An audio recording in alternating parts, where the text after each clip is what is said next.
तुम लोग इधर सट के मत बैठा करो, नहाता नहीं है लोग, गमकता है उन सौ को। इधर चलो, हाँ महकता है जमीन, और घिसको इधर। इस सब का परफ्यूम एकदम औरों गमक जाता है, परफ्यूम मारता है तो रिएक्शन कर जाता है, केमिकल रिएक्शन। चलिए हम आगे बढ़ते हैं। टेस्ट सीरीज तो स्टार्ट हो गया बाबू। टेस्ट सीरीज कितने बजे से हो गया? 11 बजे से। हाँ 11 से। कल बैठने उठने के चक्कर में आप लोग का 10-15 मिनट का लेट हुआ था। ये इंग्लिश करिए। हाँ कुछ कुछ टर्मिनोलॉजी हिंदी इंग्लिश के चक्कर में ढेर झमेला हो जाता है। हिंदी ये सही है, इंग्लिश वाले को हिंदी कर देते हैं और जितना गोर है से उसको काला कर देते हैं। हाँ मोबिल नहीं नहीं नहीं, धूप में सुखा देने लायक है। चलिए हम आपको कहां तक बताए थे?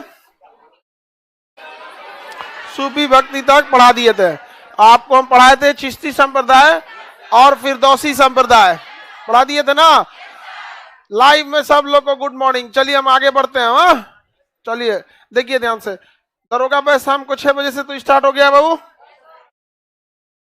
6 बजे से ये सब पढ़ा दिए। हाँ मुगल मुगल पढ़ाना है। पहले सूफी संप्रदाय में देखते हैं चिश्ती संप्रदाय। चिश्ती संप्रदाय पढ़ा दिए थे, उसके बाद फिरदौसी पढ़ा दिए थे। फिरदौसी देखिए सबके संस्थापक आपको याद रखना है। चिश्ती संप्रदाय में ना आपको थोड़ा डिटेल याद रखना है। रीजन क्या है कि चिश्ती संप्रदाय भारत में सबसे ज्यादा फैला हुआ है और उसी से सवाल भी ज्यादा आते हैं। तो चिश्ती संप्रदाय का तो डिटेल से देखना है। फिरदौसी संप्रदाय तो यहिया मनेरी थे। बाकी संप्रदाय के बस आप संस्थापक याद रख लेंगे तो बहुत है। वो अब पहले इन दोनों लोग को लिख देते हैं। चिश्ती संप्रदाय ख्वाजा मोइनुद्दीन चिश्ती, ख्वाजा मोइनुद्दीन चिश्ती। अजमेर में इनका मुख्य केंद्र अजमेर अजमेर। और यहां फिरदौसी संप्रदाय के यहिया मनेरी, यहिया मनेरी मनेर मनेर शरीफ, मनेर शरीफ। मनेर शरीफ दानापुर के पास है। मनेर जगह ही है, मनेर गांव का ही नाम है मनेर शरीफ। समझ में आ रही कि नहीं आ गया यहाँ पे? अब बाकी के बस आपको संस्थापक याद रखना है, चाहे वो सोहरवर्दिया हो, नक्शबंदिया हो या कादरिया हो। सोहरवर्दिया, सोहरवर्दिया, नक्शबंदिया और कादरिया। कादरिया ठीक है। अब इसमें आपको ना बस क्या याद रखना है? संस्थापक के नाम याद रखना है, इससे ज्यादा आपको नहीं याद रखना है। जैसे कादरिया खाजा, ये सोहरवर्दिया देखते हैं बहाउद्दीन जकारिया, सोहरवर्दिया बहाउद्दीन जकारिया, नक्शबंदिया ख्वाजा बाकी बिल्ला और कादरिया अब्दुल कादिर जीलानी। तो देखिए सोहरवर्दिया संप्रदाय के संस्थापक कौन थे भाई? बहाउद्दीन जकारिया, बहाउद्दीन जकारिया, जकारिया बहाउद्दीन जकारिया। सोहरवर्दिया जकारिया, सोहरवर्दिया जकारिया, सोहरवर्दिया जकारिया, सोहरवर्दिया जकारिया।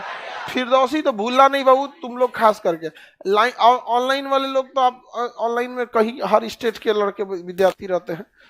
आप लोग तो बेसिकली बिहार के हैं और इसमें 2-4 मध्य प्रदेश यूपी, ये ऑफलाइन में तो उतना नहीं रहते, ऑनलाइन में तो हर जगह के रहते हैं। बट जो बिहार वाले हैं लोग उनके लिए तो फिरदौसी एकदम इंपॉर्टेंट है। यहिया मनेर, सोहरवर्दिया जकारिया, नक्शबंदिया ख्वाजा बाकी बिल्ला, ख्वाजा बाकी बिल्ला, ख्वाजा मोइनुद्दीन चिश्ती, चिश्ती समझ, ख्वाजा बाकी बिल्ला, नक्शबंदिया। बाकी बिल्ला बस लिख दे, पूरे लिख देते हैं। ख्वाजा बाकी बिल्ला, ख्वाजा बाकी बिल्ला। कादरिया शेख अब्दुल कादिर जीलानी सैय्यल्लाह, शेख अब्दुल कादिर बस याद रखना, अब्दुल कादिर सीधे। हाँ अब अब्दुल कादिर जीलानी। अरे पूरा नाम याद रख के क्या ही करेंगे लोग, तुम लोग पूरे के चक्कर में तनको ना याद होगा। अब्दुल कादिर, अब्दुल कादिर, अब्दुल कादिर, समझ में आ गया कि नहीं आ गया यहाँ पे? अब्दुल कादिर। देखिए पाकिस्तान का एक वैज्ञानिक भी था अब्दुल कादिर, वो अलग है, ये अलग है। पाकिस्तान का एक वैज्ञानिक था अब्दुल कादिर, वो फ्रांस के लेबोरेटरी में काम करता था, तो तेज दिमाग का था, सारा सिस्टम ही चुरा लाया वहां से और पाकिस्तान का परमाणु बम बना दिया। तो पाकिस्तान के परमाणु बम का जनक कहा जाता है अब्दुल कादिर को। तेज दिमाग का था, अपने देश के लिए जैसा भी था, लेकिन वैज्ञानिक था वहां पे। हम लोग के लिए खराब था क्योंकि उसको परमाणु बम दे दिया। किसको? पाकिस्तान को। यहाँ पे अब कोई भी देश के पास अगर परमाणु बम हो जाता है तो फिर आप उसको एक लेवल के बाद टॉर्चर नहीं कर सकते। समझ में आ गया कि नहीं आ गया? नॉर्मली लेवल तक टॉर्चर कर पाइएगा उसको। जैसे यूक्रेन और रूस के पास रहता तो यूक्रेन भी मार देता, इजराइल और हमास के पास रहता तो हमास वाला भी पिटा रहा है सब बढ़िया से एकदम, और रहता तो मार दिया रहता सब तक वहां। इसलिए सब परमाणु बम को रोकना चाहते हैं। अमेरिका भी चाहता है कि किसी के पास परमाणु बम ना हो, और बना लीजिएगा तो प्रतिबंध लगा देता है।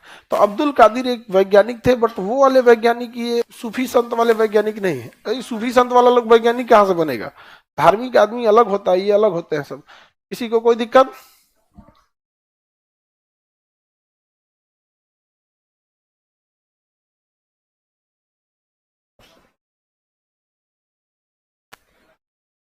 ये खत्म हो गया, याद रहेगा? किसी को दिक्कत? तब मुगल के बारे में चलते हैं। किसके बारे में? मुगल, मुगल काल के बारे में। देखिए इतिहास में ना थोड़ा बहुत आप कंफ्यूज हो गए हैं, वरना आप तो पढ़े थे बाबू, गुलाम वंश पढ़े थे। गुलाम वंश का अंत करके कौन हुआ था? खिलजी वंश।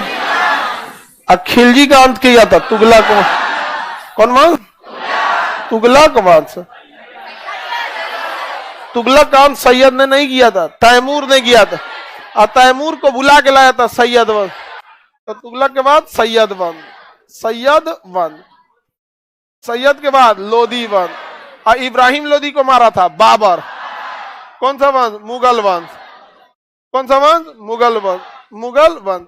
लेकिन अचानक से हम लोग कहां भटक गए थे? यहां तक तो हम लोग सीधा पढ़ते हुए आए थे लोदी के बारे में, अचानक से यहां मोहम्मद बिन तुगलक के समय गए और इसमें घुस गए हम लोग विजयनगर। विजयनगर, बहमनी। मीट क्यों जाता है? छोड़ देंगे कहियो हम इसको।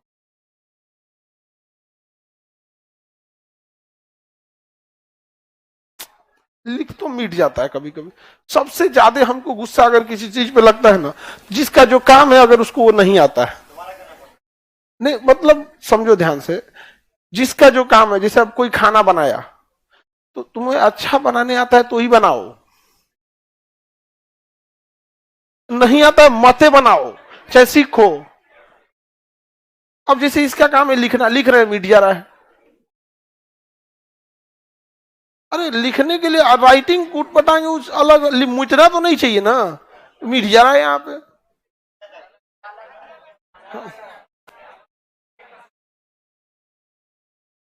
इतना अच्छा राइटिंग है। लड़का लोग तुम लोग बताओ राइटिंग खराब है?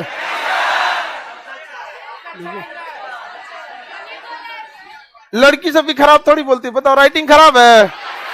हाँ देखो इतना अच्छा राइटिंग है। ये हम लोग भटक गए थे इधर, अदरवाइज में हिस्ट्री बहुत अच्छा है। नेक्स्ट बैच में ना ये भक्ति को हम पहले ही पढ़ा के खत्म कर देंगे, इधर ही गुलाम से पहले भक्ति खत्म कर देंगे। आप लोग ना भटक जा रहे हैं, वरना एकदम सीक्वेंस में आ रहे थे। आप लोग आ रहे थे, इधर भक्ति विलीन हो गया, बीच रास्ते में भक्ति विलीन हो गया। नहीं समझे? भावुक हो गए आप लोग। राइटिंग आपकी एकदम अच्छी है, एकदम। हाँ तो गुलाम बंद समझ में आ गया था, खिलजी तुगलक। ये विजयनगर और बहमनी में उतना नहीं भटके थे लोग जितना कि इसमें भटक गए लोग, भक्ति में भटक गए थे लोग। अब ये तो आप लोग को याद रहेगा, रिकॉल कर दे एक बात है। गुलाम वंश में ऐबक था, इल्तुतमिश, रजिया, बलबन, बस खत्म कहानी। पहला गुल ऐबक, लाख बख्श ऐबक, हातिम ऐबक, कुरान खान ऐबक। बिल्डिंग भी देखेंगे तो 3 गो, कुतुब मीनार 2.5 दिन का झोपड़ा, कुबतुल इस्लाम मस्जिद, राजधानी लाहौर। घोड़ा उसे कचार दिया, इसको घोड़ा क्या कर दिया, कचार दिया, तुरंत मर गया, घोड़ा कचार दिया। लाहौर में घोड़ा कचार दिया, मर गया कौन, इल्तुतमिश। इसके बाद आया इल्तुतमिश। इल्तुतमिश की 2 सबसे प्रमुख व्यवस्था, इक्ता व्यवस्था, चालीसा दल। इक्ता व्यवस्था चल, वास्तविक संस्थापक इल्तुतमिश था और इसी ने जियाउद्दीन मांग बरनी को भगा दिया, राजधानी दिल्ली लाया, कुतुब मीनार का काम पूरा कराया। वास्तविक संस्थापक था। रजिया सुल्तान महिला होने के कारण विफल हो गए। बलबन रक्त लॉ की नीति अपनाया था। बलबन को उल्लू खान कहा जाता है। ईरानी पद्धति लाया, चालीसा दल को समाप्त कर दिया। नौरोज त्योहार लाया, सजदा एवं पैबोस प्रणाली लाया। खिलजी में देखेंगे तो पहला कौन था, जलालुद्दीन खिलजी। इसके भतीजा ने उसकी हत्या कर दिया, अलाउद्दीन खिलजी। बाजार नियंत्रण, अलाउद्दीन खिलजी। नगद वेतन, अलाउद्दीन खिलजी, यानी इक्ता तो समाप्त कर दिया। नगद वेतन, अलाउद्दीन खिलजी। घोड़ा दागना, अलाउद्दीन खिलजी। बाजार नियंत्रण, अलाउद्दीन खिलजी। अलाउद्दीन खिलजी का सेनापति मलिक काफूर। जफर खान वह सेनापति था जो मंगलों से लड़ता हुआ मारा गया। सर्वाधिक मंगोल आक्रमण, अलाउद्दीन खिलजी। मेरे घर में 10 दरवाजे, अलाउद्दीन खिलजी को किसने कहा था, निजामुद्दीन औलिया ने। चित्तौड़गढ़ अभियान किसने किया था, अलाउद्दीन खिलजी ने किया था। अलाउद्दीन खिलजी ने किया था। अलाउद्दीन खिलजी को कोहिनूर हीरा किसने दिया था, वारंगल के राजा प्रताप रुद्रदेव। अलाउद्दीन खिलजी को देवगिरी के शासक ने, जो रामचंद्र देव ने अधीनता स्वीकार नहीं किया था। आगे बढ़ जाते हैं। अलाउद्दीन खिलजी के बाद कोई बहुत बड़ा प्रमुख शासक नहीं है, कुतुबुद्दीन मुबारक शाह था। कुतुबुद्दीन मुबारक शाह, उसने खलीफा के पद को मान्यता ही नहीं दिया, उघारे घूमने लगा था यहाँ पर। समझ में आ गया कि नहीं आ गया। उसके बाद तुगलक वंश, गयासुद्दीन तुगलक। नहर निर्माण, गयासुद्दीन तुगलक। एक ऊपर घर गिर गया क्योंकि इसको निजामुद्दीन औलिया ने कहा था दिल्ली अभी दूर है। इसके बाद है मोहम्मद बिन तुगलक। रक्त पिपासु शासक मोहम्मद बिन तुगलक, विरोधाभास का मिश्रण मोहम्मद बिन तुगलक, सबसे ज्यादा पढ़ा लिखा मोहम्मद बिन तुगलक। सांकेतिक मुद्रा, राजधानी परिवर्तन, कराची अभियान किया था, दुआब कर दिया था यहाँ पे मोहम्मद बिन तुगलक के समय में। मोहम्मद बिन तुगलक होली का त्यौहार फगुआ बहुत धूमधाम से मनाता था। इब्न बतूता मोहम्मद बिन तुगलक के शासन काल में आया था। मोरक्को का रहने वाला इब्न बतूता कहा जाता है कि नहीं यहाँ पे। तो मोहम्मद बिन तुगलक बकलोल था, इसके समय कोई खास शासन नहीं हो पाया। मोहम्मद बिन तुगलक के बाद उसका भाई आया फिरोज शाह तुगलक। सल्तनत कालीन अकबर फिरोज शाह तुगलक को कहा जाता है नहर निर्माण, नगर निर्माण का कार्य किया था। सबसे ज्यादा दास थे, सबसे ज्यादा नगर निर्माण किया था। दीवाने बंदगान बनाया था, मुफ्त में अस्पताल दिया था। इसके समय हाजियों ने विद्रोह कर दिया था, अपने सरकारी खर्च पे हज यात्रा कराया था। ब्राह्मणों पे जजिया कर लगा दिया था, नहरों का जाल बिछवा दिया था। फिरोज शाह तुगलक जो था, ये अपनी आत्मकथा भी लिखा था, फतुहाते फिरोज शाही। फिरोज शाह तुगलक इस वंश का सबसे योग्य शासक था, लेकिन इसने गलती किया, ब्राह्मणों पे जजिया कर लगा दिया। तुगलक वंश में नसीरुद्दीन शाह आया। नसीरुद्दीन शाह के समय आ गया कौन आक्रमण करने, तैमूर लंग। और तैमूर लंग ने नसीरुद्दीन शाह को हटा दिया और किसे बना दिया, खिज्र खान को। किसे बना दिया, खिज्र का। सैयद वंश के संस्थापक खिज्र का, कोई काम नहीं किए थे। अंत आया बहलोल लोदी। लोदी वंश के संस्थापक बहलोल लोदी। इस वंश का सबसे योग्य शासक सिकंदर लोदी। आगरा शहर की स्थापना सिकंदर लोदी। इस वंश का अंतिम शासक इब्राहिम लोदी।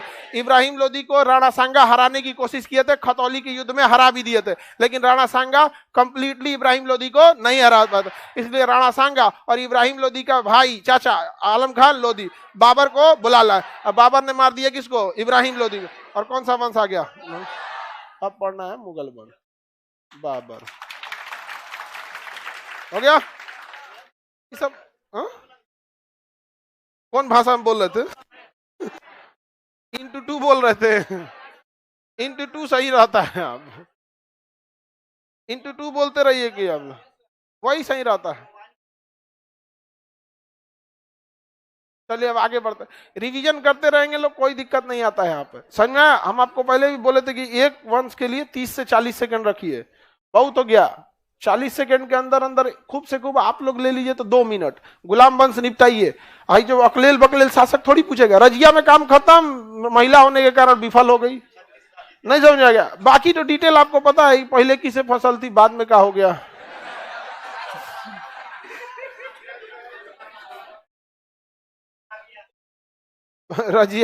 रजिया सुल्तान, उसकी असफलता का कारण था डिप्लोमेसी उतनी नहीं थी, डिप्लोमेसी उतनी नहीं थी। समझ में आ गया कि नहीं आ गया। अब आप लोग यंग एज में, सपोज कीजिए आप राजा बनेंगे, अब कोई सलाहकार आप महिला रख लेंगे, वो भी अपने बराबरी की एज में, तो कहानी तो बनबे करेगा आपके लिए। तो आप समझदार हैं ना कि अगर महिला योग्य भी है रखना है, देख रहे हैं कि नहीं भैया ये है, तो एक काम कीजिए, पूरा ग्रुप रखिए सलाहकारों का, उसमें एक ठो उसको भी रख दीजिए कि भैया 10 आदमी का ग्रुप है, आप भी इसमें सलाहकार हैं, तब लगेगा कि भाई पूरा सलाहकार का ग्रुप। अब एक को सलाहकार रख लेंगे, वो अपने एज का यंग, वही की थी कौन, रजिया, एक यंग थी, अब मलिक याकूत को रख ली थी। समझ में आ गया कि नहीं आ गया? डिप्लोमेसी बहुत जरूरी होता है चीज। आगे बढ़ जाए। भारत में लोग मोदी को नहीं छोड़े लोग,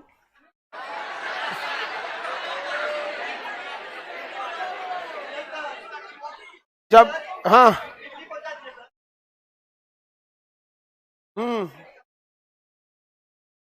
चलिए अब हम लोग किसको देखते हैं।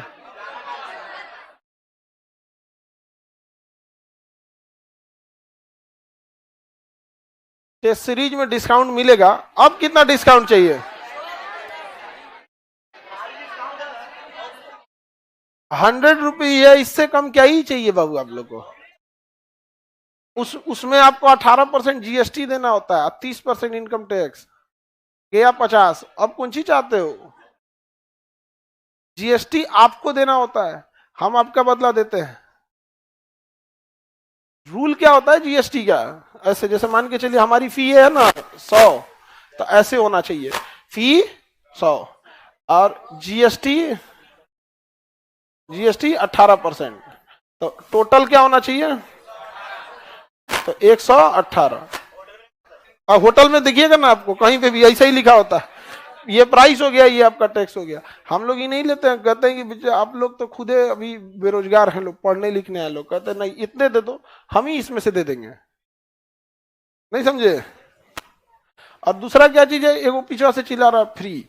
देखो बात समझो ध्यान से, एक स्टैंडर्ड जिस दिन आप खत्म कर दीजिएगा, किसी भी विद्यालय में सबसे बड़ा दिक्कत क्या होते हैं कि लापरवाह विद्यार्थी, अगर वो आ गए ना तो पूरी संस्था को बर्बाद कर देंगे।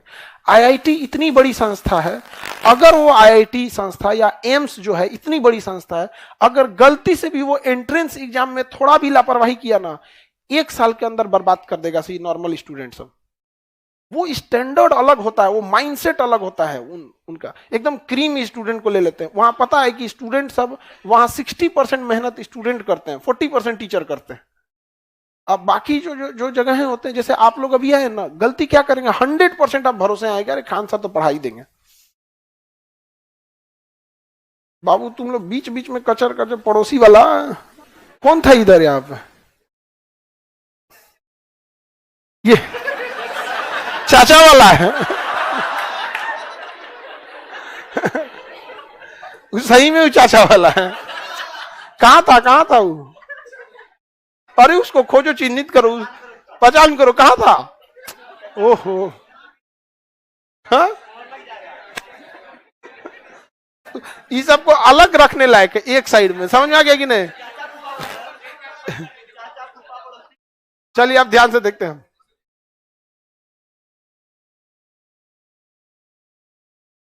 अब हम लोग देखते हैं किसके बारे में, बाबर के बारे में। किसके बारे में? बाबर ने किस वंश की स्टार्टिंग किया? मुगल वंश। किस वंश के? मुगल वंश। बाबर, देखिए बाबर जो था ना, वो मजबूर होकर भारत में आया था, उसका अपना कुल जगह बर्बाद हो गया था बाबर का। तो बाबर जो था वो, उसको मजबूरी थी कि वो भारत में अगर नहीं आता तो बर्बाद हो जाता। ये भारत, ये पाकिस्तान हो गया, ये हो गया आपका ताजिकिस्तान, वर्तमान तजाकिस्तान में, यहाँ पे ये अफगानिस्तान हो गया, ये तजाकिस्तान हो गया। तो ताजिकिस्तान में ही था, वर्तमान तजाकिस्तान में था बाबर। तो बाबर जो था मुगल वंश के संस्थापक बाबर, इसका जन्म हुआ 14 फरवरी 1483 फरगाना में। कहां पे हुआ? फरगाना में हुआ। इसका जन्म कहां हुआ? फरगाना में। देखिए इसके माता का नाम कुतुलुग निगार खान और पिता का नाम उमर शेख मिर्जा, दादी का नाम एहसान दौलत बेग। यह महज 11 साल की उम्र में शासक बना था। कितने साल की उम्र में? 11 साल। तो देखिए इसके माता का नाम कुतुलुग निगार खान, कुतुलुग निगार, कुतलुग निगार खान चंगेज खान की वंशज थी। किसकी वंशज थी? चंगेज खान की वंशज थी। अब सोचिए, चंगेज खान तो आया था मंगोलों के शासक में, इल्तुतमिश के समय चंगेज खान आया था। अब सोचिए, यहां देखिए ध्यान से, गुलाम वंश का शासक था इल्तुतमिश। इल्तुत ऐबक तो संस्थापक था बकलोलवा, चंगेज खान आया था इल्तुतमिश के समय। सब गजनी वाला दिमाग लेके बैठल है सब। वो कहां गया वो चाचा वाला? देखो देखो इधर उधर ही था, कहीं चिन्हित नहीं किया लोग, किस बेंच पे था, किस एरिया में? उधर ही था। हाँ हाँ, इसको चिन्हित करो बेचारा को। देखिए, इल्तुतमिश के समय कौन आया था? Genghis Khan. Genghis Khan, Genghis Khan आया था। और चंगेज खान की वंशज थी बाबर की मम्मी, क्या नाम था? कुतलुग निगार खान। कुतलुग, अरे गुल लिख दिए, लुग उल्टा, वहां उल्टा लिख दिए क्या? यहाँ कुतलुग निगार खान, यहाँ पे कुतलुग निगार खान, कुतलुग निगार खान। अब ये उसकी वंशज थी, तो एकदम बेटी तो होगी नहीं, बेटी की बेटी, बेटी की बेटी, ऐसा करके होगी यहाँ पे। अरे भाई, उतना लंबा शासन काल रहा है ये, 1206 में ही तो स्थापना होती है सबकी, तो 12वीं सदी आप देख रहे हैं स्टार्टिंग, और 1500, 300 साल का अंतर। कितने साल का? 300 साल का अंतर है। तो 300 साल के अंतर में 6 गो खानदान बदला होगा, बेटा का बेटी की बेटी, उसकी बेटी, नतनी है यह दुनिया भर का। तो ये वंशज किसकी थी? चंगेज खान, चंगेज खान का। और एक थे उमर शेख मिर्जा, बाप कौन थे? तैमूर लंग के वंशज थे। तैमूर किसके समय आक्रमण किया था? तुगलक, हाँ, तुगलक वंश के। तो इसके पापा तैमूर वंश से, अब माँ चंगेज। ये तो बाबरा तो खतरनाक निकला, हाँ, खानदान तो इसका बड़ी मरखा निकला। तैमूर लंग सबसे बर्बर था, और इधर चंगेज खान, ये तो मारता था तो गांव का गांव साफ कर देता था। तो ये अपने पिता के हिसाब से तैमूर का वंशज निकला, और माता के हिसाब से चंगेज खान का वंशज निकला। समझ में आ गया कि नहीं आ गया? किसी को दिक्कत? तो बाबर के अंदर एक पहले से को कॉन्फिडेंस भरा था कि भाई हम खानदान हमारा लड़ाकू है। जैसे आप लोग में से सपोज कीजिए कि कोई राणा प्रताप के वंशज से निकले, पृथ्वीराज चौहान से, तो एक मनोबल तो आपका पहले से रहेगा। नहीं समझ में आया? अब जैसे बिहार का आदमी भले अशोक को भुला दिया है, चंद्रगुप्त मौर्य को भुला दिया है, रीजन विंग क्या रहा है कि वो लोग SC ST समाज से आने वाले लोग ने एजुकेशन छीन लिया उनसे, तो अपने हीरो को भी भूल गए। समझ में आ गया कि नहीं आ गया? तो उसका हीरो भी भूल गए लोग यहाँ पे। तो बहुत बड़ा शासक था यहाँ पे, लेकिन क्या था कि भैया दलित समाज के लोगों को ना एजुकेशन छीन लिया। तो इसके माता पिता का समझ में आ गया कि नहीं आ गया? तो बताइए, खानदान वाइज तो बाबर का था, फुल कॉन्फिडेंस में था। माता कुतलुग निगार खान, पिता उमर शेख मिर्जा, उमर शेख मिर्जा, मिर्जी लिख दी है, मिर्जा। ये किस वंश के थे? तैमूर। आइए, चंगेज, हाँ चंगेज। अब आपको भी पता है बाबू, एग्जैक्ट उसका बेटा तो नहीं होगा, क्योंकि इतना लंबा समय चल रहा है, बेटा का बेटा, बेटा का बेटा, ये सब। अब इसमें ना कई को खखोरन होगा सब। चाहे देखो, अगर हम ही को तुमको बर्बाद करना है तो कितना बढ़िया से करते। देखो, तैमूर का बेटा ये, उसका बेटा ये, उसका बेटा ये, और करते करते ले जाते उमर शेख मिर्जा के पास। तो लगता बाप रे बाप, कितना बढ़िया इतिहास, बहुत ज्ञानी है, पूरा ज्ञानी है। लेकिन नाश हो जाता है कि नहीं हो जाता है? अरे काम खत्म, कहां से है, कोई को रिश्ता लेके जाना है। इसकी दादी का नाम था एहसान दौलत बेग, एहसान, एहसान दौलत बेग, दौलत बेग, एहसान दौलत बेग। ये इसकी क्या थी? दादी थी। बाबर को सबसे ज्यादा प्रभावित उसकी दादी ने किया था, उसकी दादी ने। बाबर बहुत अल्प आयु में ही उसके पिता मर गए हैं। यहाँ पे 11 साल की उम्र में बाबर क्या बना? राजा बना। 11 साल की उम्र में ये फरगाना का क्या बना? फरगाना का शासक बना। कितने साल की उम्र में? 11 साल की उम्र में। सोचिए, 11 साल की उम्र में शासक बनना कितना टफ हो जाता है। और फरगाना का जब शासक बना ना, तो अफगान वाले जो है सब ना पूरा लड़ाकू कबीला है सब। आज भी देखिए ना तालिबान वालों को, आज के डेट में 10 साल लड़े सब रूस से, भगा दिया सब। 20 साल लड़ा अमेरिका से, भगा दिया। अच्छा, इनकी मेंटेलिटी देखिए। अमेरिका ने जब कहा 2020 में कि हम अफगानिस्तान छोड़ के जाएंगे, तो हम जैसे आदमी या सब लोग क्या रहता, चलो कि भाई जाइए रहा है। अमेरिका जब जा रहा था ना, तो आखिरी घंटा में भी ना उसके 6 गो सैनिकों को मार दिया सब, कि जल्दी भाग। कहा शाम तक चल जाएंगे, दोपहर में एक काबुल एयरपोर्ट पे बम मार दिया सब, 6 गो सैनिकों को मार दिया आखिरी दिन। हम लोग क्या सोचेंगे लोग, अरे बिना मतलब फिर कहीं रुक जाएगा, तब वो सब का फिर रुक जाएगा तो हम कहां भागे हैं, 10 साल और लड़ेंगे। आप बात इसकी नहीं कि मारा या नहीं मारा, आप मेंटेलिटी देखिए कि उन लोग को लड़ाई कितना पसंद है। कह रहा है कि भागते भागते मार दे, तो वो एक मेंटेलिटी हो जाती है उस एरिया की। जैसे भी एकदम क्या हो जाता है, मेंटेलिटी एकदम लड़ाकू। तो उसके अगल बगल में भी ऐसे ही था। तो फरगाना का शासक तो कौन बना, बाबर। फरगाना का शासक बन गया बाबर। अब बाबर को सबसे ज्यादा पसंदीदा अगर कोई शहर था तो काबुल था। काबुल बाबर को सबसे ज्यादा पसंद था। देखिए, काबुल हो गया, इस्लामाबाद हो गया, शिमला, श्रीनगर, इनका ज्योग्राफिकल लोकेशन ऐसा है ना कि दिखने में बड़ा सुंदर लगता है। जैसे काबुल शहर है, उसके 10 किलोमीटर 20 किलोमीटर दायरे में देखेंगे ना, चारों ओर क्या है, पहाड़ है।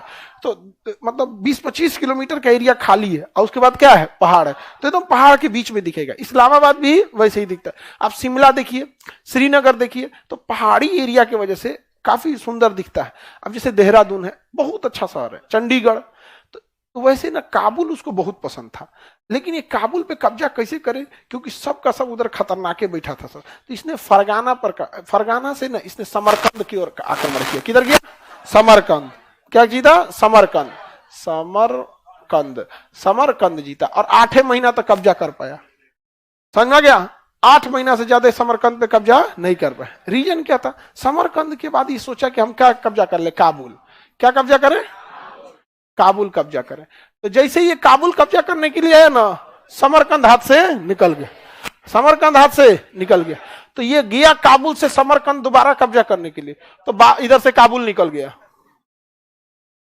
कहां का था, फरगाना का। क्या कब्जा किया, समरकंद। समरकंद जब जीत लिया तो कहां गया, काबुल। काबुल जैसे कब्जा किया, समरकंद हाथ से निकल गया। कहा गया, अरे समरकंद निकल गया, चलो समरकंद पे आक्रमण करते हैं। समरकंद पे भी आक्रमण कर ही रहा था कि काबुल हार गया, इधर से समरकंद भी हार गया। तो वापस कहां चलते हैं, फरगाना। अब लौट चल। तो गया फरगाना, तो फरगाना भी हार गया। फरगाना भी हार गया यहाँ पे। अरे बाप रे बाप, बाबर का तो व्यवस्था खत्म हो गया यहाँ पे। सोचिए उसका पत्नी कितना गरियारी होगी। तो पहले ही बोले थे कि हम ना यहाँ रहते हैं लोग यहाँ पे ना, फरगाना चाहिए, तब समरकंद नहीं। समझ में गया, ये काबुल ले लो, काबुल ले लो, कब्जा कर लो। बहुत ताना मारती होगी। अब टेंशन में आ गया था बाबा। तो 11 साल पे रुक थोड़े गया था, उस शासक बना था 11 साल पे। और उसके बाद तुमको क्या लगा दुनिया रुक गया 11 साल पे। ये इसका क्वेश्चन हमेशा उठपटांग रहता है। कराई कि अगर 11 साल का बाबर था तो उसकी पत्नी तो 5 साल की होगी। जब वो शासक बना तब ना 11 साल का था, तो क्या दुनिया रुक गई थी। समरकंद आक्रमण किया 1501 के समय पे। समरकंद वगैरह की लड़ाई के लिए आगे बढ़ा था। तो अभी देखिए 1501 देखते हैं 17 साल हो जाता है। तब 1501 देखते हैं तो कितना हो जाता है, 17 साल हो जाता है। तो इसका क्वेश्चन हमेशा क्या रहता है, वो पटांग रहता है। इसका तुम अगुआ तुम ठीक है, हाँ? कभी कभी अगुआ पिटाता भी है सब, कभी कभी चौपट कर देता है सब ना। अगुआ बहुत भयानक पिटाता है सब। तो बाबर के हाथ से तो सब कुछ चला गया, ना घर का रहा ना घाट। अब बाबर बन गया गुंडा। बाबर क्या बन गया, गुंडा। कहिए भाई साहब, फरगाना गया, काबुल गया, समरकंद गया, अब क्या करना है। तो जो नहीं गांव शहर मिलता था लूट लेता था। कहा भाई भोजन के लिए चाहिए ना, इतनी बड़ी सेना है, 4-5 हजार की सेना है, खाएगी कहाँ। कोई शहर दिखा, देखता था कि अच्छा ये राजा यहाँ का कमजोर है, हमला कर दिया उसको। जहां तहां इसे हमला करते रहता था। तो बाबर की छवि क्या बन गई पता है, ठेकेदारी पे गुंडा करने वाला। इसी सिलसिले में ना उस सोचा कि भाई कब्जा करते करते इधर की ओर चलते हैं यहाँ पर। तो 1509 में 19 में इसने बाजौर अभियान किया। बाजौर उस समय भारत वर्तमान पाकिस्तान के पास था, तो बाजौर अभियान किया। कौन सा अभियान किया? बाजौर अभियान किया। और बाजौर अभियान के दौरान भेरा का किला, कौन सा किला? भेरा का किला बारूद लगा के उड़ा दिया। भेरा का किला क्या किया? बारूद लगा के उड़ा दिया। यह भारत में उसका पहला आक्रमण था। अब धन दौलत लूटा, फिर कहा कि भाई इसमें काम चलाओ लोग, सब लोग, हाँ हाँ चलो, घोड़ा का चारा खरीदाएगा, तलवार खरीदाएगा, फिर बारूद खरीदाएगा, और कहीं लूटते हैं। 3-4 जगह और लूटा। तो इस एरिया में ना बाबर ना खूब बढ़िया से लूट मचा रहा था। उसका हाथ में था क्या? समरकंद गया, काबुल गया, फरगाना गया, बचा कौन चीज? लूटपाट बचा यहाँ पे। अब भारत में देखिए ध्यान से, भारत में यहां था पंजाब और यहां था इब्राहिम लोदी। आइए लिख देते हैं, इब्राहिम लोदी। पंजाब का सूबेदार था दौलत खान लोदी, और ये एरिया था आपका राजस्थान, राणा सांगा। पंजाब में दौलत खान लोदी। अब मध्य प्रदेश के ग्वालियर के पास मेदिनी राय, ग्वालियर के पास मेदिनी राय, मेदिनी राय। ये हो गए इब्राहिम लोदी। इब्राहिम लोदी का अपना भतीजा आलम चाचा आलम खान लोदी। इब्राहिम लोदी का अपन चाचा आलम खान लोदी। पंजाब का सूबेदार दौलत खान लोदी। राजस्थान में राणा सांगा, यहाँ मेदिनी राय, मेदिनी राय। समझ के किने? और इस साइड में था महमूद लोदी, महमूद लोदी। यूपी और बिहार किसके कंट्रोल में था? महमूद लोदी। वो इब्राहिम लोदी का ही वंशज था। तो महमूद लोदी इधर देख रहा था, मेदिनी राय यहां देख रहे थे, राणा सांगा यहां थे। राणा सांगा इब्राहिम लोदी को हराने की कोशिश किए थे। याद कीजिए खतौली का युद्ध, राणा सांगा जीत भी गए थे।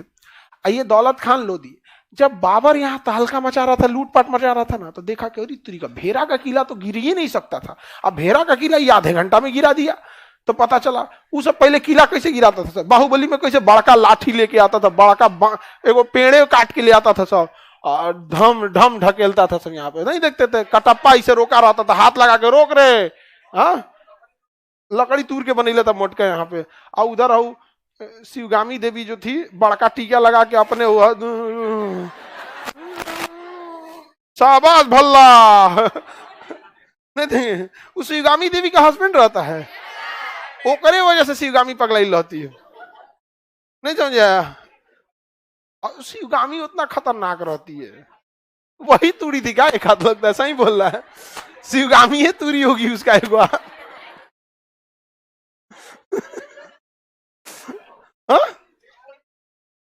बचपन से था ना, पक्का शिवगामी तुरी होगी।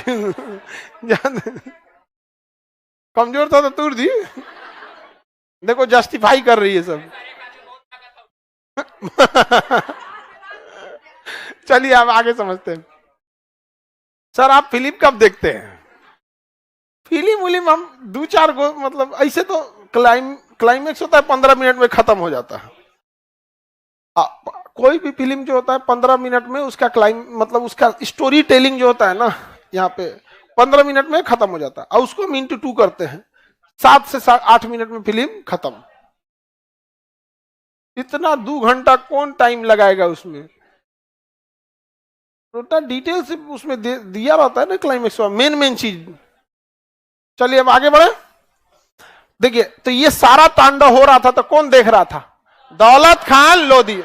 दौलत खान लोदी ने राणा सांगा से कहा कि ए राणा सांगा साहब, काहे ना बबरे को बुलाया जाए कुछ पैसा देके, और उसको कहा जाएगा मारो इब्राहिम लोदी को। और जब इब्राहिम लोदी को मारेगा तो हम लोग टुकुर टुकुर देखेंगे।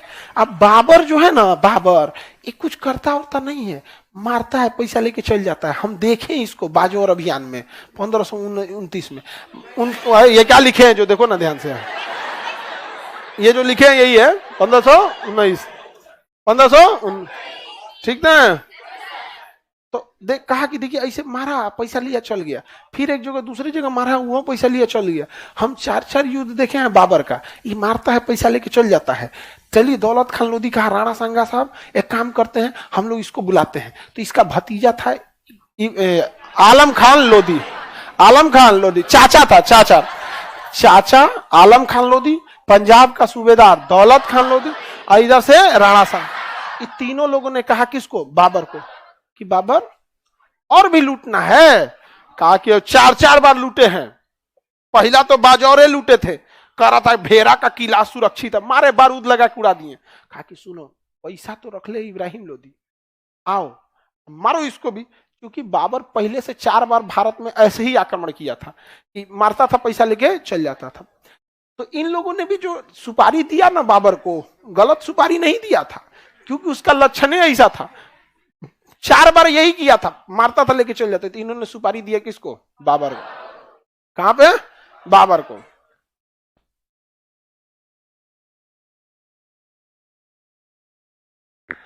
चलिए, तो बाबर को सुपारी मिल गया, किसको मारने का? इब्राहिम लोदी। इब्राहिम लोदी को।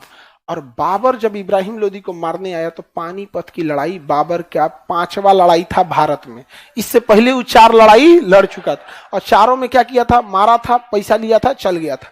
इन लोग को लगा कि बाबर इस बार भी आएगा, मारेगा, पैसा लेगा, चल जाए। सोचिए कितना खतरनाक स्थिति था उस समय कि बाबर यहां से एंट्री मार चुका, समझ में आ गया। और पंजाब का सूबेदार दौलत खान लोदी ने इब्राहिम लोदी को बताया तक नहीं, उसकी 5000 सेना घुस गई। और जब सेना घुस गई और इब्राहिम लोदी के दरवाजे पे पहुंच गई, दिल्ली के पास सेना ने अपना डेरा डाल दिया, कैंप लगा दिया, युद्ध की तैयारी कर ली, अनाज जुटा लिया, हथियार रेडी कर लिया, पानी की व्यवस्था कर लिया। और तब इब्राहिम लोदी को खबर लग रहा है कि अरे बाबर आ गया है। तो इसने दौलत खान लोदी से पूछा कि कौन है बाबर? तो महाराज आप इतने बड़े शासक है, बकलोलवा को पूछ रहे हैं बाबर कौन है? नॉर्मल आदमी है, 5 मिनट में हरा देंगे। चढ़ा दिया इसको, ही चल दिया युद्ध में। कौन है बाबर? पानीपत के युद्ध में मारा बाबर, उधिया गए यहां पर। क्योंकि बाबर अपने साथ 3 सबसे प्रमुख युद्ध नीति लाया था। पहले वो अर्धचंद्राकार सेना लगाता था ऐसे, जिसे तुगलमा नीति कहते थे। और उसमें क्या था, उसके पास तीरंदाज बहुत तगड़े थे सब, और तोप बारूद इतना खतरनाक था ना कि इब्राहिम लोदी की सेना में भगदड़ मच गया। क्योंकि उसके घोड़ा और हाथी बारूद देखे नहीं थे, सब मारता था बाबर ना। तो एगो तो जिनको लगता था वो एरिया उदिया गया। आवाज इतना भयानक था कि उसका घोड़ा, इब्राहिम लोदी का हाथी घोड़ा डर जाता था। अब बाबर का जो हाथी घोड़ा था उसको तो हैबिचुअल थे सब, पहले से देखा था। उसके सामने पटाखा छोड़ा जाता था, जानबूझ के घोड़ा को ट्रेनिंग दिया जाता है। जो बारात में जो घोड़ा आते हैं सब ना, हाई एक्का वाले को बारात में ले जाके उलाट देगा सब दूल्हा को।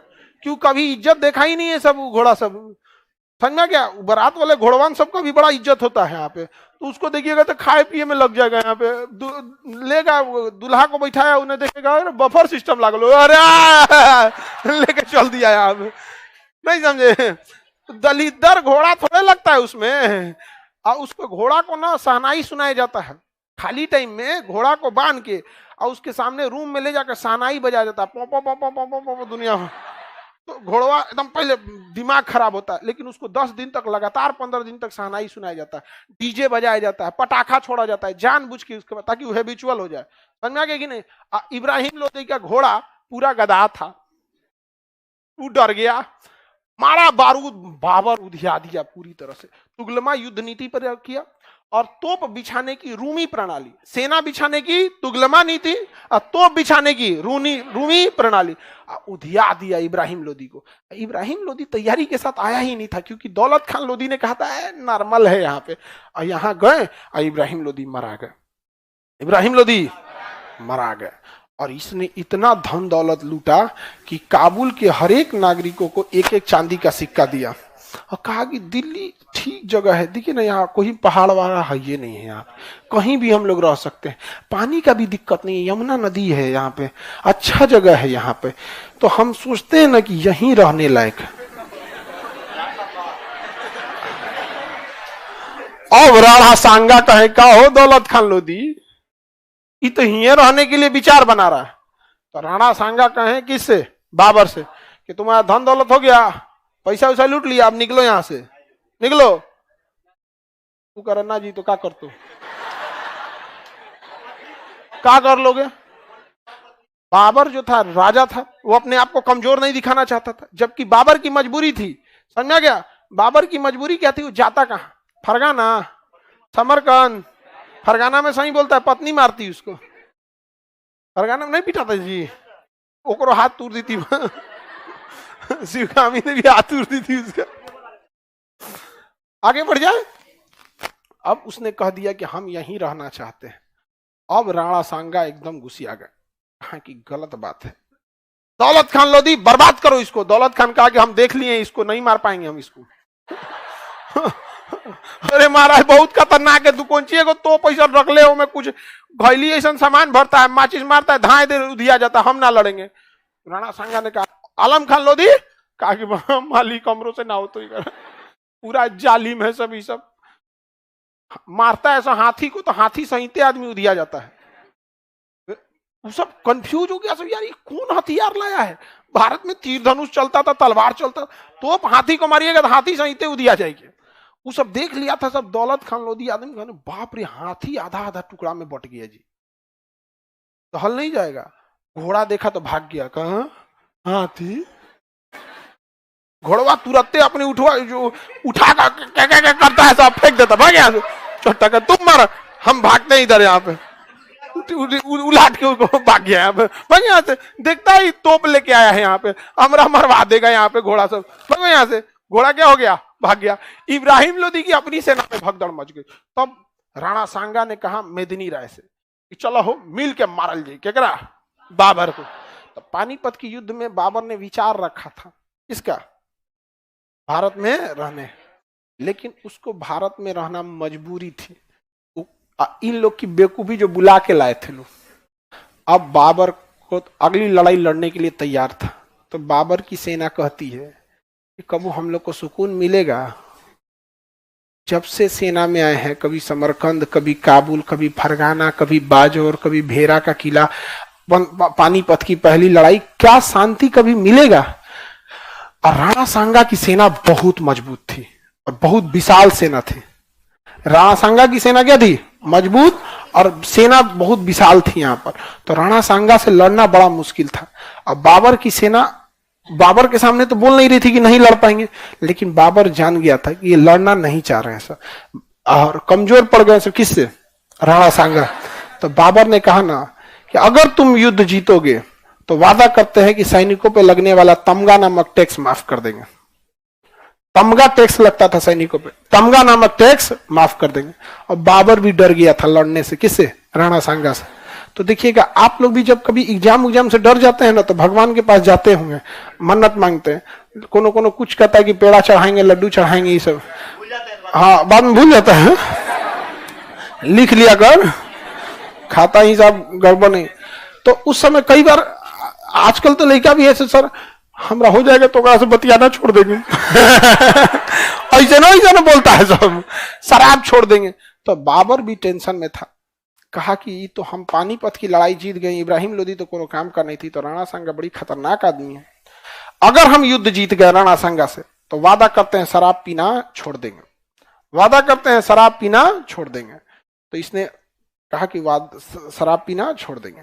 और उसके बाद इसने सैनिकों को कहा कि लड़ जो बाबू, इज्जत का सवाल है, तुम्हारा तमगा नामक टैक्स छोड़ देंगे।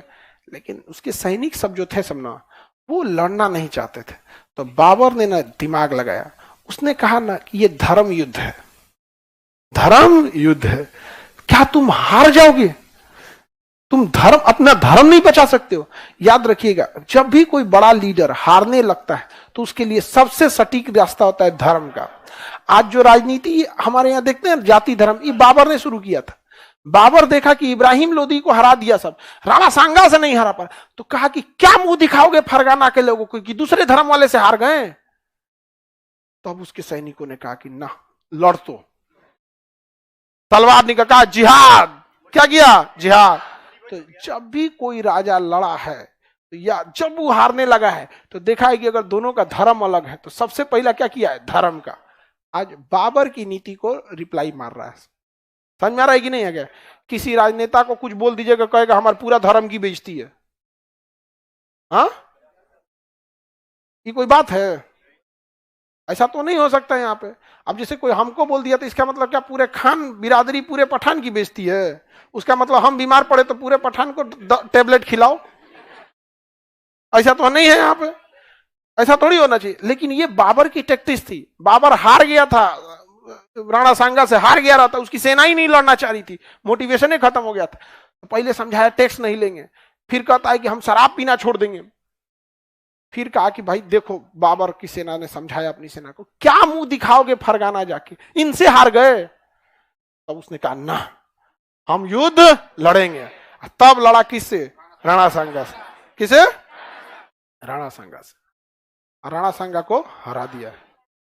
बाबर बड़ी खुश हुआ, तब कहा कि अब हम भारत में ही रहेंगे, कसम खा लिया कि भारत में ही रहेंगे। राणा सांगा का साथ दिए थे मेदिनी राय, तो अगला लड़ाई मेदिनी राय। अब मेदिनी राय का साथ दिए थे महमूद लोदी, तो अगली लड़ाई महमूद लोदी से। समझा क्या? उसके बाद बाबर मर गया, कभी सुकून से नहीं जी पाया लड़ते लड़ते मर गया। आगे का क्लास मंडे को करेंगे, ठीक है? समझ में आ रहा है कि नहीं मुगल? हाँ, ले जाना होगा 2 जनवरी को। क्लास कितने तारीख को? 2 जनवरी। 2 जनवरी कौन दिन है जी? जाइए।